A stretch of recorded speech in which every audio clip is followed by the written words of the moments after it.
अब वो गरीब व्यक्ति चूड़ी बेच के गुजारा करें, मुश्किल से उनका निर्वाह चल रहा था। और वो समझाओ उन सेठों की, धनी व्यक्तियों की पत्नियों को, लड़कियों को, तो उनका कैसे बात गले उतरे, बल्कि उल्टा वो चिढ़न लाएगी। कहते हैं तुलसी पिछले पाप से हरि चर्चा ना भावे, और जैसे जबर के बेगते भूख पैदा हो जावे। किसी का मलेरिया बुखार हो गया हो, उसको काजू किशमिश भी कड़वी लगे, सेब भी कड़वे लगे, रोटी भी कड़वी लगती है, वो रोटी सेब कड़वे नहीं है। उस बुखार ने उसके शरीर की, रोगी के शरीर की व्यवस्था बिगाड़ दी, जिसको मीठी वस्तु भी कड़वी लग रही है। इसी प्रकार पापग्रस्त प्राणी को परमात्मा की चर्चा सुहाया नहीं करती, भाया नहीं करती, अच्छी नहीं लगती, वो दुख मानता है। अब वो कहा करती थी कि तुम्हें तो खाने को दाने नहीं, और तुम बताओ हम तुम्हारे गुरुजी इतने सक्षम हैं, फलान है, चुप रहो, अपना काम करो। अब इस बात पर वो भी कई बार अपने आप में दुखी हो जाते थे कि सचमुच ये कह तो ये रहे हैं कि हमारे पास तो चवन्नी नहीं, समय का पर आहार नहीं मिलता कई बार तो, लेकिन हमारे गुरुजी में कमी कती नहीं। ये दिल वो डांट ही लेते थे, ज्ञान ऐसा हो चुका था। तो पुण्यात्माओं, ये कथाएं हैं, ये आपके लिए गाइडलाइन है। आप जी विचलित ना होना, कुछ भी हो आने दो समय। परमात्मा कहते हैं कल्पे कारण कौन है, कर सेवा नी काम, और मन इच्छा फल देऊंगा जो पड़े मेरे ते काम है। अब लोगों के नहीं सुनना, आपका फर्ज है किसी को समझाने का चेष्टा करते रहो, बताते रहो। एक भक्त कह रहा था कि मेरे ऐसे ऐसे घटना घट गई और ऐसी पशु मर गया एक, और मैं औरों को समझाता हूँ तो मुझे कहते हैं बता तेरा क्या लाभ हुआ, हमें तू शिक्षा दे रहा है। तो पुण्यात्मा, अध्यात्म ज्ञान धीरे धीरे समझ में आओगे आपके। संसार तो एक आम दंत कथाओं पर आधारित है, और जिन पूजाओं को वो करते हैं उनके बालक तक मर जाते, तब वो कभी चिंतित नहीं होते कि हम ये भक्ति क्यों कर रहे हैं, छोड़ क्यों नहीं देते। इसका कारण ये है, जैसे रोगी दुर्घटनाग्रस्त हो गया और डॉक्टर के पास गया, डॉक्टर क्या करेगा, वो ये नहीं देखता जैसे उसका ब्लड निकल रहा है तो सबसे पहले वो ब्लड रोकेगा। अगर ब्लड सारा निकल गया तो मृत्यु को प्राप्त हो जाएगा। अगर टांग टूट रही है, पीड़ा हो रही है, उसको नहीं छेड़ेगा, पहले सबसे पहले वो ब्लड रोकेगा उसका, ताकि ये रुक जाए और ये इसका जीवन रक्षा हो। और वो कह रहा है रोगी खाए मर गया, टांग बहुत पीड़ा कर रही है, वो करती रहे, उसकी परवाह नहीं करेगा, पहले उसका जीवन रक्षा करेगा, वो ऑपरेशन करेगा जहाँ से ब्लड निकल रहा है। अब रोगी रो रहा है कि मेरी टांग टूटी फड़ी है, मुझे बहुत दुख हो रहा, तो कोई बात नहीं, क्या उस डॉक्टर से वो छिपा थोड़ा ही है, उसका नंबर आएगा तब उसको ठीक करेगा। तो इसी प्रकार आपने नाम ले लिया और आपका कोई भयंकर दुख आना था, जिससे आपकी जीवन जाना था, तो आपके उस नाम की भक्ति से और आपके किए हुए दान पुण्य से पहले परमात्मा आपकी जीवन रक्षा करेगा, एक्सटेंड करेगा। थोड़ा बहुत घर में हानि हो भी गई उसको फिर पूरा कर देगा, उस समझ क्या देर लगे। तो इस प्रकार आप जी ने परमात्मा के इस अध्यात्म ज्ञान को समझकर इस सफर पर तब चल सकोगे। समाज तो अपने सतर का ज्ञान रखता ही है, उसको उतना ही ज्ञान है, आप चिंतित मत होना, लगे रहना। तो इसी आधार से वो सुनते भी रहते थे, फिर परमात्मा के ज्ञान से दृढ़ रहते थे। फिर भी कहीं ना कहीं जो एक बार नहीं 2 बार सुनाने से चिढ़ जाता था, उसको छोड़कर अन्य को वो सुनाते थे, अपना काम जारी रखा। अब उधर से क्या हुआ, एक दिन अपने आंगन में बैठकर, गर्मियों का मौसम था, शाम के समय अपना बैठे थे तीनों, पिता पुत्र पत्नी उसकी। और वो लड़का जब बच्चों में जाता था वो भी यही चर्चा करता था कि हमारे गुरुजी के सिकंदर लोधी दिल्ली के बाद सभी शिष्य हो गए, वीर सिंह बघेल काशी नरेश हमारे गुरुजी का शिष्य है, बिजली खां पठान मगर नरेश हमारे गुरुजी का शिष्य है, ऐसे ऐसे सुख देते हैं, ऐसे ऐसे सुख देते हैं। बच्चे भी बताया करते हैं अन्य बच्चों में बैठकर हमारे बच्चे।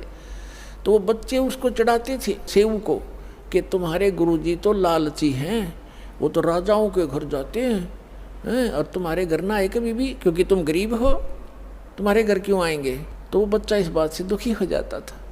अपनी माँ से एक दिन कह रहा था, दोनों पिता पुत्र वहीं बैठे थे, उनकी माँ भी बैठी थी बच्चे की। तो लड़का कहने लगा, पिताजी गुरुजी कभी अपने घर भी आएंगे। तब नेकी ने कहा, बेटा अपने घर तो वो रहते ही हैं, हम भगवान से जुड़ गए हैं तो हमारे साथ है परमात्मा, हमें दिखाई नहीं देते। ये तो ठीक है माता जी, लेकिन एक बार गुरुजी अपने घर आ जाए ना, बस फिर तो जो मेरे को ऐसे ऐसे गली के बच्चे कहते हैं उनका मुंह बंद हो जाए, फिर मैं बता दूं हमारे गुरुजी लालची नहीं है। तो वो कहने लगी बेटा भगतों ने संसार की नहीं सुननी चाहिए, अपने गुरुजी के ज्ञान को आधार बनाकर जीना चाहिए। कहने तो उन बच्चे बालक हैं, उनको पता नहीं है, हमारे गुरुजी लालची थोड़े हैं, उनकी दृष्टि में तो सभी एक जैसे हैं।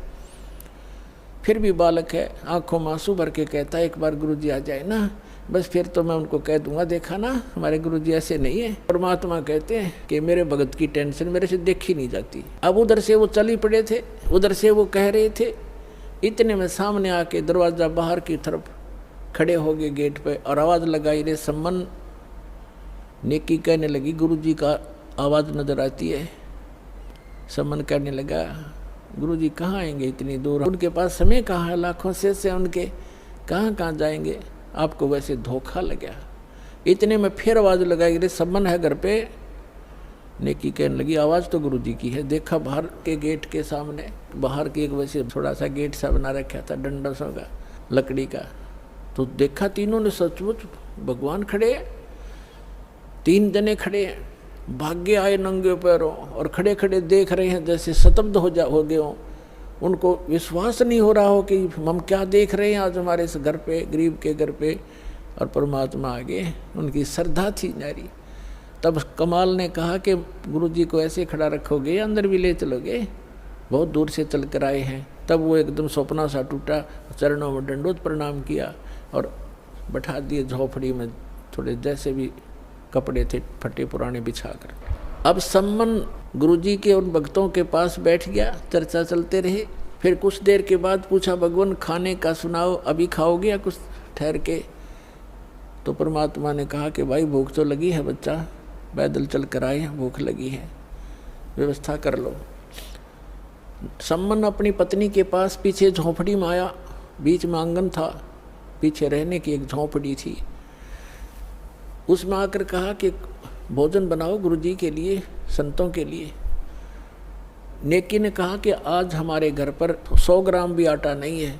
समन ने कहा कि ला तेरा ये चीर जो बहनें रखती हैं अलग से कपड़ा, वायल, चूंदड़ी, कहने लगी ला तेरा ये चीर दे दे कपड़ा, इसको गिरवे रखाऊंगा और कुछ आटा ले आता हूँ। तब उसने कहा नेकी ने कि मैं जहाँ मुझे मिलने की आशा थी उन घरों में मैं मांग आई, और ये मैंने प्रार्थना भी कर दी उनसे कि मेरा ये कपड़ा एक ही है, इसको रख लो, कुछ आटा उधारा दे दो, फिर अपना चीर ले जाऊंगी और आटा दे जाऊंगी। तो उन्होंने कहा कि ये फटा हुआ है एक स्थान से, इस कारण से किसी ने इसके बदले में आटा भी नहीं दिया। अब कलेजा पकड़ कर बैठ गया सम्मन, हे भगवान पहली बार तो गुरुजी आए, मैं कैसा नीच हूँ, कैसा दुर्भाग्य हूँ। ज्ञान से पता ही उसको लग गया था कि जिसने पूर्व जन्म में पुण्य नहीं कर रखे तो दान नहीं कर रखा, दान करने वाले को ही धन मिला हुआ होता है। आज जो दान कर रहे हैं उनको आगे धन ही मिलता है। तो वो इस बात से बड़ा चिंतित था, मैं कितना नीच रहा हूँ, पिछले जन्म में दान किया नहीं, अब दान योग्य मेरे पास कुछ है नहीं, पिछले जन्म का ऐसा कर्महीन इंसान रहा हूँ मैं, आज मैं अपने गुरुजी को भोजन नहीं करा सकता, संतों भूखे जाएंगे मेरे द्वार से। आंखों में आंसू आ गए बुरी तरह। तब नेकी ने कहा कि आप ऐसा करो, चिंता मत करो, कोई यत्न बनाओ, आप रात्रि में चोरी कर लाना और गुरुजी से कह दो भगवान सुबह भोजन कराएंगे। अंतर्यामी सब जान जाते हैं। तो समन ने कहा कि सुबह कहाँ से लाएंगे, सुबह की कैसे कहूँ? नेकी ने कहा कि रात्रि में चोरी कर लाओ तुम। अब उसी समय सेऊ कहने लगे, अब लड़का रोज सुना करता माता पिता के मुख से बेटा भूखा रह जावे, पर चोरी नहीं करनी चाहिए। चोरी करने वाला व्यक्ति कभी भी सक्सेस नहीं होता, उसका नाश होया करता है, महाअपराधी व्यक्ति होता है। तो सेऊ कहने लगा कि माता गुरुजी रोज सत्संग में सुनाते हैं चोरी नहीं करनी चाहिए, और आज मैं आपके मुख से सुन रहा हूँ कि चोरी कर ले हम, इससे अच्छा तो हम मर जाएं वो अच्छा है, भूखे मर जाएंगे, गुरुजी से हाथ जोड़ लेंगे। तब नेकी ने कहा बेटा बात सुन पुत्र, तेरी बात बिल्कुल सही है, चोरी करने वाले का नाश होता ही होता है, विनाश होता है। लेकिन पुत्र, हमने इस नगरी में कुछ समय व्यतीत किया है और यहाँ का अन्न पानी हमने खा रखा है। ये बालक हैं नगरी वाले, जानबूझ कर आटा नहीं दे रहे। 2 किलो आटा, कोई 3 किलो आटा दुबर होता है। इतने बड़े अरे सेठ हैं ये सारे, पैसे वाले हैं। लेकिन आज ये क्या कह रहे हैं कि तुम रोज डींग मारा करते, बड़ाई करते थे, हमारे गुरुजी ये कर देते, हमारे गुरुजी ये कर देते। आज तुम्हारे गुरुजी पर घर भरवा लो, तुम मांगते क्यों फिरते हो, तुम्हारे घर भर देगा भगवान तुम्हारा। इस कारण से भी वो हमें कुछ भी सहयोग देने को तैयार नहीं बेटा। और जय परमात्मा यहाँ से निराहार चले गए, आग लग जाएगी इस नगरी में। अब तू सोच ले, या नगरी बचानी है या नहीं। तब सेव कहने लगा, माँ आप जो कहोगे वही करेंगे। और बेटा 3 शेर लाना चोरी करके, हम नहीं खाएंगे, गुरुजी बच्चों भगवानों को खिला देंगे, तो यह नगरी बसी रह जाएगी। इनमें अभिमान छा गया, पैसे का, धन का इनके अंदर अभिमान है जो इनको नाश कर देगा इनका। शाम को कह दिया भगवान सुबह वक्त से भोजन कराएंगे। समझ गए कि बेटा जल पिला दे 1 गिलास, पी के गिलास जल बैठ गए भोजन पर।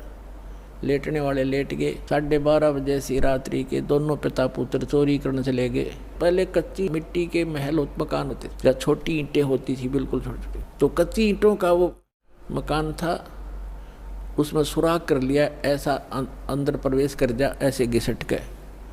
तो सम्मन ने कहा कि बेटा तू बाहर रहना, मैं अंदर जाता हूँ, और यदि लाला जी जाग जावे मैं आटा बांध के कपड़े में और बाहर फेंक दूंगा, तू लेके भाग जाना।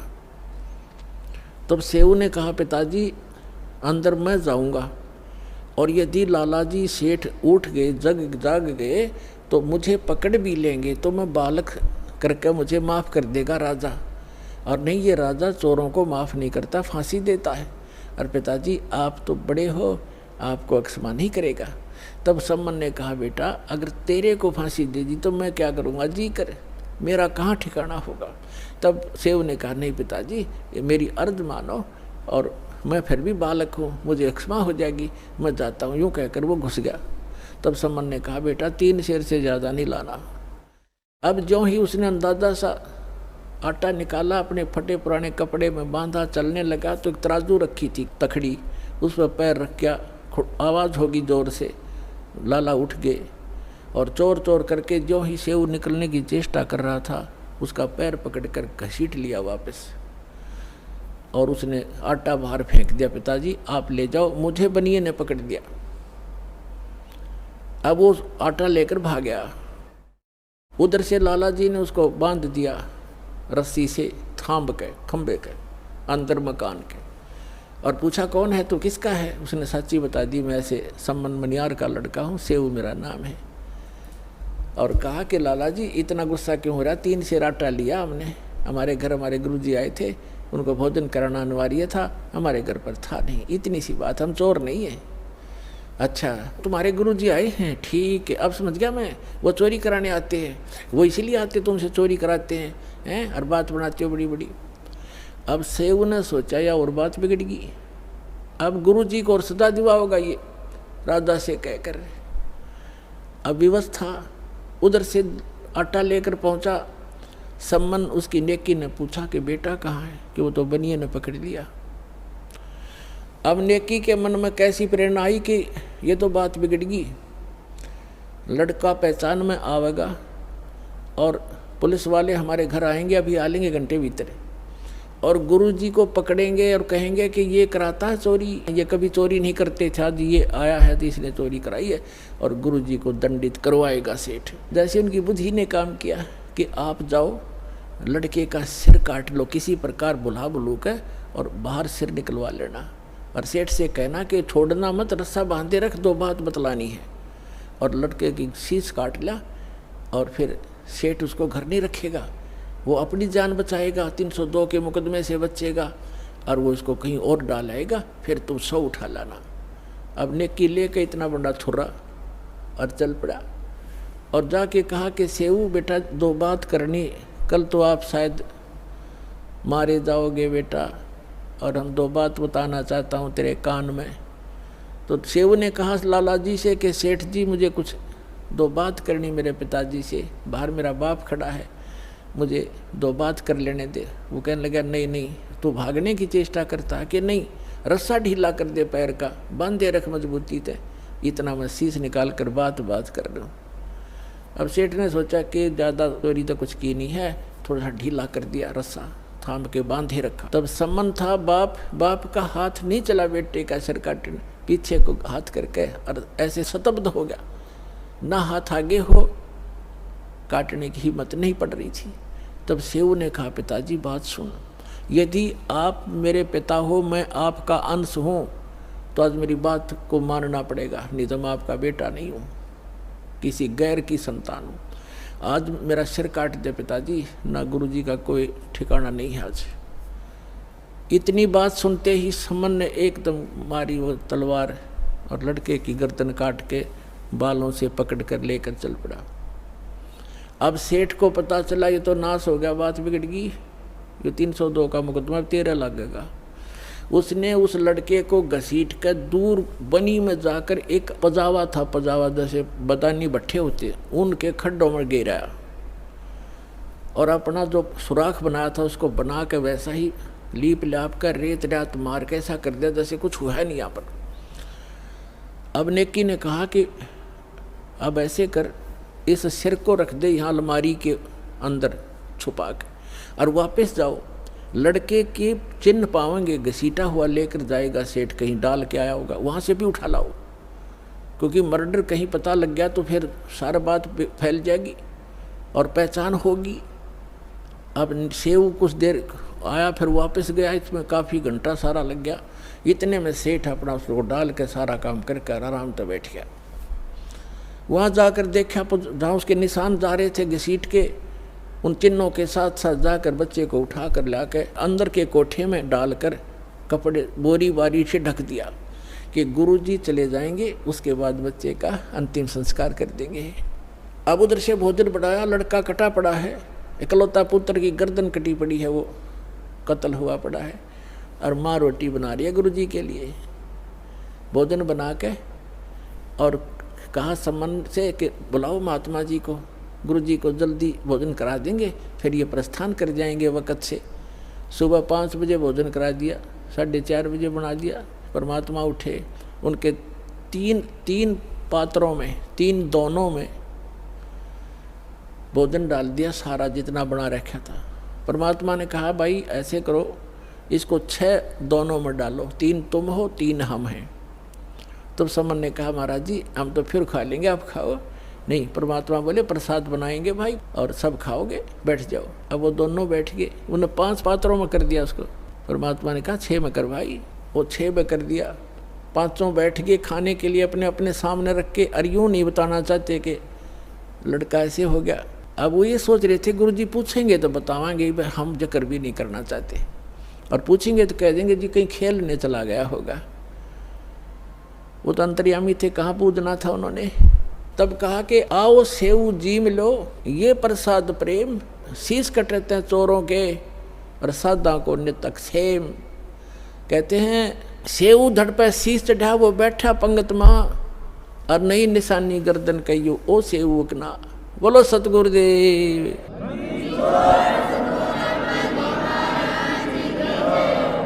अब परमात्मा ने नु कहा था आओ सेऊ जी मिलो, ये प्रसाद प्रेम, और सिर कटते हैं चोरों के बेटा, संता के तो अक्षेम। संतों की तो शीश की रक्षा होती है। आ जाओ आप भोजन पाओ। कहते हैं सेऊ धड़ पर शीश चढ़ा, अपने आप शीश उठकर उस धड़ पर लग कर, और सेऊ भाग्या आया बाहर बैठ के, और भोजन पंगत में बैठ गया खाना खाने के लिए। और माता पिता ने निशान देखा कि निशान भी नहीं गर्दन का कहीं कटे हुआ। अंदर उठ कर जाकर देखा वो शव नहीं, वो शीश नहीं, वहाँ रकत के कुछ धब्बे जरूर पड़े हैं। तो पुण्यात्माओं, यदि भगवान की ही आप तुलना करना चाहते हो, पहचान करना चाहते हो, श्री कृष्ण जी को आपने ताम्रध्वज के जीवित कर देने मात्र से उनको भगवान मान लिया, तो कबीर भगवान के ये लक्षण उसके समांतर समझना। और देखो जैसे कमाल था उसका जीवन शेष नहीं था और परमात्मा ने उसकी एक्सटेंशन आयु कर दी। अब उस दिन कमाल के हृदय में धक धक हुई और चरण पकड़ दिए ने बोले भगवान।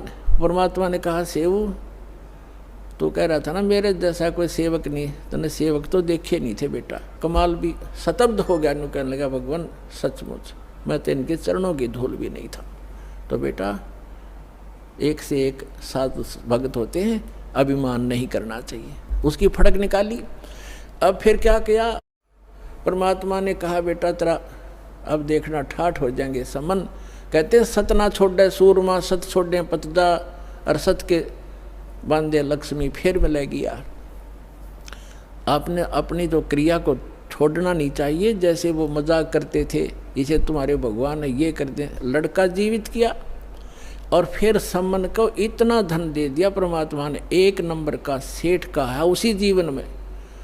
तो परमात्मा कहते हैं कल्पे कारण कौन है, मन में ज़्यादा कल्पना मत कर, फलाना यूं कह रहा था तुम्हारे कुछ नहीं हो रहा। आण दे समय कल्पे कारण कौन है, कर सेवा नहीं काम, और मन इच्छा फल देऊंगा जब पड़े मेरे ते काम। फिर परमात्मा कहते हैं धीरे धीरे रे मना धीरे सब कुछ हो, और माली सींचे 100 गुणा समय आए फल हो। अब आपने आम का बीज बोया है, जैसे पौधा बोते हैं, सैकड़ों घड़े उसमें पानी की सिंचाई होती है, और उसको परिपक्व होने दो।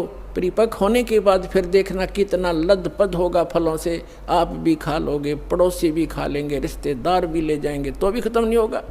तो ये भक्ति, यथार्थ भक्ति रूपी पौधा आज आपने लगाया है, इसको कुछ समय दो और फिर देखना कितने सुख देगा ये कबीर भगवान आपको। बोलो सतगुरुदेव।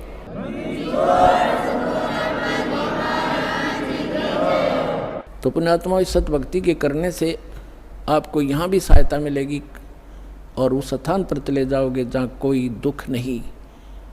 अपनी भक्ति करो, औरों को समझाओ और बार बार सतलोक आश्रम बरवाला माओ। बोलो सतगुरुदेव।